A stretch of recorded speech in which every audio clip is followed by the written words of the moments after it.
perfeitas aqui no meu cantinho, no canal As Cartas Ciganas.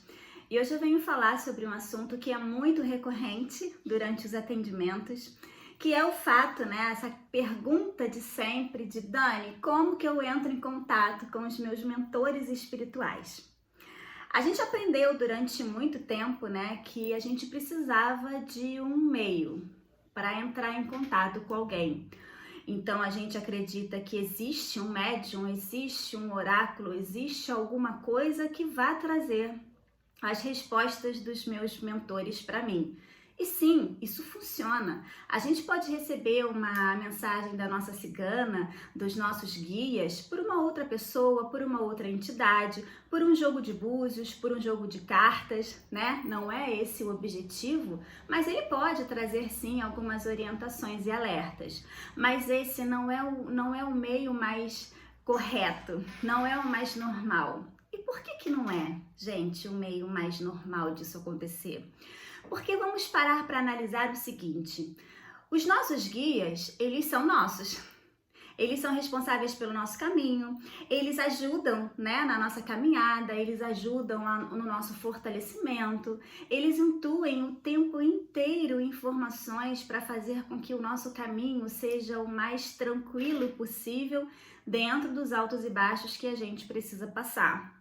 Mas a gente vive num mundo muito barulhento e nem sempre a gente consegue enxergar ou ouvir esses sinais todos. Nesse momento, a gente começa a acreditar que, primeiro, não tem mentores, não tem guias. Segundo, não é médium. E terceiro, preciso de alguém para fazer isso por mim. Então, já desmistificando tudo, todos somos médiums. Todos. Todos temos a mediunidade dentro de nós. E por que todos somos médiuns? Porque somos seres espirituais, vivendo uma experiência humana e não o contrário, gente. Nós não somos seres humanos vivendo experiências espirituais. O nosso espírito, ele não pertence só a esse planeta. Ele é maior do que tudo isso, ele transita em outros mundos, ele carrega a sabedoria de muitas vidas e de muitas passagens pela Terra. Então, já desmistificamos um ponto, Você não precisa estar ou falar com alguém para confirmar essa informação. Todos nós temos a mediunidade dentro de nós. De que forma a gente desenvolve isso, Dani? Eu até fiz um vídeo sobre isso, Alguns atuam na mediunidade no teatro, na música. Tem coisa mais gostosa do que se emocionar ou se alegrar com uma música, gente?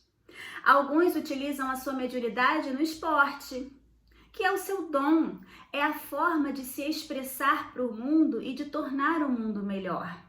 A mediunidade, ela nos faz melhores, ela nos faz mais fortes e, portanto, mais conectados. Alguns utilizam a sua mediunidade em centros espíritas auxiliando as pessoas. Alguns, gente, eu sei que tem gente que vai discordar, mas alguns utilizam a sua mediunidade nas igrejas, ajudando o outro. A Bíblia, ela é uma psicografia, vocês concordam? São as palavras ditadas por um ser que não estava presente na hora, fisicamente. Então eu posso afirmar isso. Eu posso afirmar que em todos os lugares existem os seres que têm os seus mentores.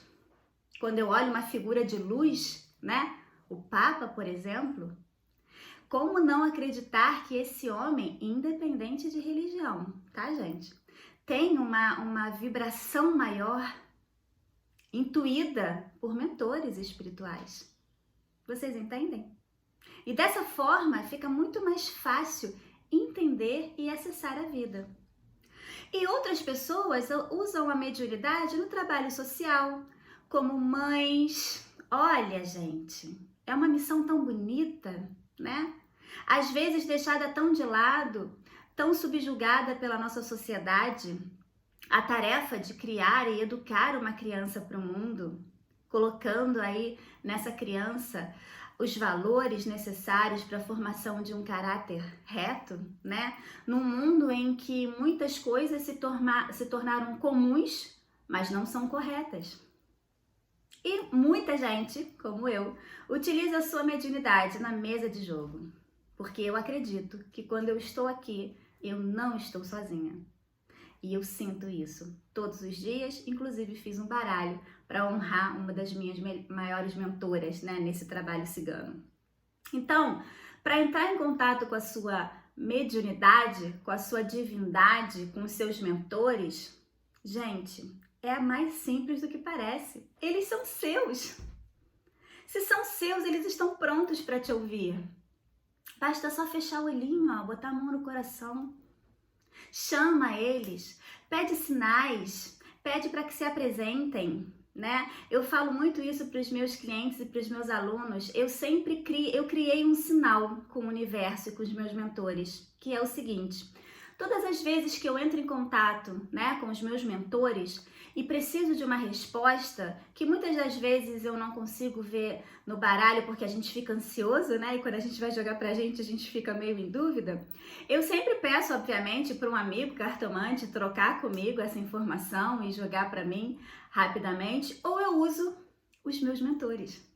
Tem oráculo melhor que seu mentor? E o que eu peço? Eu faço a pergunta, eu chamo os meus mentores e eu peço para que, se a resposta for positiva, que eu veja uma borboleta. Gente, é impressionante. Em lugares em que é impossível aparecer uma borboleta, elas aparecem. Inclusive dentro aqui da minha casa. E sempre que eu preciso de respostas, sempre que eu preciso de um sinal de que eles estão por perto, eu vejo borboletas amarelas. É uma lindeza. E eu ensino isso, né, aos meus clientes, aos meus alunos. Então eu tenho uma cliente que tem beija-flor, eu tenho uma cliente que é bióloga, né, e ela tem como sinal uma lagartixa.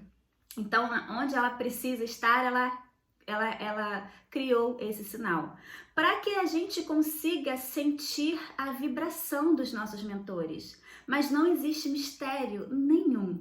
Entrar em contato com eles e acessar essa mediunidade, acessar essa intuição, ela é sim um exercício. Você precisa criar uma disciplina, mas ela é mais fácil do que parece, porque eles já estão prontos para nos ajudar. Eles só estão esperando a gente chamar. Então, fique um pouquinho mais em silêncio. A gente fala tanto de meditação, e meditação ela é tão vendida, né, de forma errada, porque todo mundo fala assim para mim: Dani, eu não consigo ficar em silêncio na minha cabeça. E eu rio, né? Que bom! Porque uma mente, né, sem pensamento tá morta, né, gente? Já foi embora. A gente tem pensamentos. Meditação não é ausência de pensamento, gente. A meditação é tornar consciente aquilo que você pensa e desapegar. Mas o mais importante do que meditação, não se force a fazer algo que você não acredita, é você se colocar em silêncio. 5 minutinhos, 10 minutinhos por dia. Se você tem um altar, fica olhando o altar. Tenta entrar em conexão e você vai observar que as coisas vão ficar mais fáceis. Então eu vou dar 4 diquinhas para entrar em contato com os seus mentores hoje, tá bom? Primeiro a gente vai falar de pedras, né? Eu sou uma terapeuta de cristais, eu amo pedras, trabalho com pedras, então eu acredito muito na força dos cristais e a primeira pedra que eu trago, obviamente, a ametista. A ametista, ela é pedra aqui do coronário, mas ela pode ser usada no frontal também, ela pode ser usada em todos os chakras. Mas a ametista, eu tenho várias drusas de ametista, eu medito com a ametista na minha mão. Às vezes eu coloco aqui, pertinho do meu cardíaco, mas geralmente ela tá na minha mão, tá?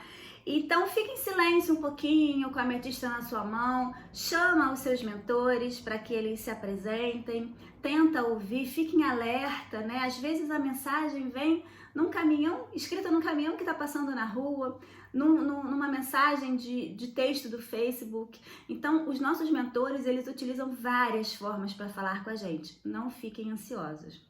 A segunda pedra que eu trago, eu falei sobre ela essa semana lá no meu Instagram, é a Unakita. Ela é uma pedra que ajuda muito na visão. Ela não é uma pedra do frontal, mas você pode colocá-la no frontal para poder meditar ou, como eu falei com a ametista, deixá-la na mãozinha para que você possa sentir essa vibração. E a terceira é uma pedra do frontal, que é o lápis lazuli. Ó. Eu sempre tenho pedras menores para botar exatamente aqui na meditação. O lápis lazuli, ele é uma pedra que era muito utilizada no Antigo Egito, né? Era feito um pozinho e colocado nos olhos das pessoas que desencarnavam para que eles pudessem enxergar o caminho da melhor forma. É uma pedra muito poderosa e eu tenho inclusive na minha mesa de jogo, tá? Em formato de coração, para que traga aí revelações sobre o atendimento com a outra pessoa. E a quarta dica que funciona, testem, você vai pegar uma vela, pode ser aquela velinha de Richot, aquela pequenininha, vai acender, vai apagar a luz à noite e vai simplesmente olhar a chama da vela. Você vai ver o balanço, você vai ver a dança, você vai sentir a energia do seu guia ali. A vela, ela não é para o seu mentor, tá?